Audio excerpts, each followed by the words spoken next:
അടിസ്ഥാനത്തിലാണ് UDF കൺവീനറെ ചോദ്യം ചെയ്തത്? അദ്ദേഹത്തിന്റെ കൂടെ ഫോട്ടോ ഉണ്ടെന്നോ, ഉണ്ണികൃഷ്ണൻ പോറ്റിയുടെ കൂടെ അദ്ദേഹത്തിന്റെ ഫോട്ടോ ഉണ്ടെന്നുള്ളതിന്റെ പേരിലാണോ? ഞങ്ങൾക്കൊരു വിരോധമില്ല അടൂർ പ്രകാശൻ ചോദ്യം ചെയ്തു. ഫോട്ടോയുള്ള പിണറായി വിജയനെ കൂടി ചോദ്യം ചെയ്താൽ മതി.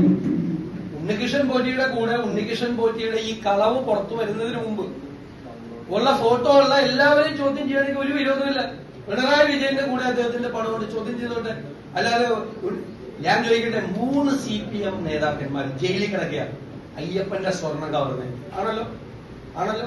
ഒരു നടപടിയെടുത്തില്ല.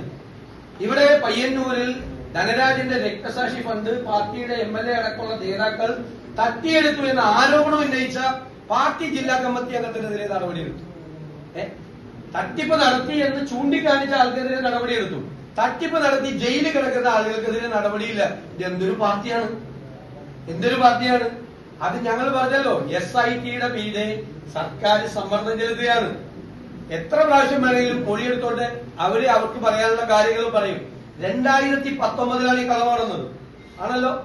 അന്ന് പിണറായി വിജയനാണ് കേരളത്തിലെ മുഖ്യമന്ത്രി, LDF ഭരണമാണ്. അവര് വെച്ച പൊളിറ്റിക്കൽ അപ്പോയിന്റ്മെന്റ്സ് ആണ് അവിടുത്തെ ദേവസ്വം ബോർഡ് പ്രസിഡന്റും മെമ്പർമാരും.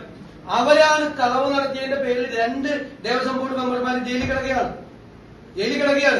അത് CPMനും CPM വെച്ച നേതാക്കൾക്കും ആണ് അയ്യപ്പന്റെ സ്വർണം കവർന്നതിൽ പങ്ക്. പിന്നെ പുകമറ സൃഷ്ടിക്കാൻ വേണ്ടിയിട്ട് എന്ത് വേണമെങ്കിലും ചെയ്തു. ഫോട്ടോ എടുത്തതിന്റെ പേരിലാണെങ്കിൽ ഇത് ഇയാൾ കള്ളനാണ് എന്ന് പുറത്തു വരുന്നതിന് മുമ്പുള്ള ഫോട്ടോയാണ്. ഇപ്പൊ മുഖ്യമന്ത്രി നിൽക്കുമോ? ഇദ്ദേഹം കള്ളനാണെന്ന് അറിഞ്ഞിരുന്നെങ്കിൽ മുഖ്യമന്ത്രിയുടെ അടുത്ത് നിന്ന് ഫോട്ടോ എടുക്കുമായിരുന്നോ?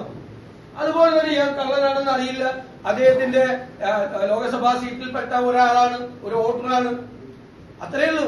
അതിന്റെ അപ്പുറത്തേക്കൊന്നുമില്ല. എന്നിട്ട് പുകമറ ഉണ്ടാക്കി കുറെ സോഷ്യൽ മീഡിയയിൽ കൂടി പ്രചരണം നടത്തിയാൽ CPM പെട്ടിരിക്കുന്ന ഈ അബദ്ധത്തിൽ നിന്ന് രക്ഷപ്പെടാമെന്ന് കരുതണ്ട. സ്വർണം കട്ടത് ആരാണ് എന്ന് കേരളത്തിലെ ജനങ്ങൾക്ക് അറിയാം. അതിനാണ് 3 CPM നേതാക്കൾ ജയിലിൽ കിടക്കുന്നത്. അന്വേഷണം ഒന്നും കൂടി നീണ്ടുപോയാൽ ക്യൂവിൽ നിൽക്കുന്ന കുറെ പേര് കൂടി ആത്തു വരും. അതും CPM നേതാക്കളായിരിക്കും.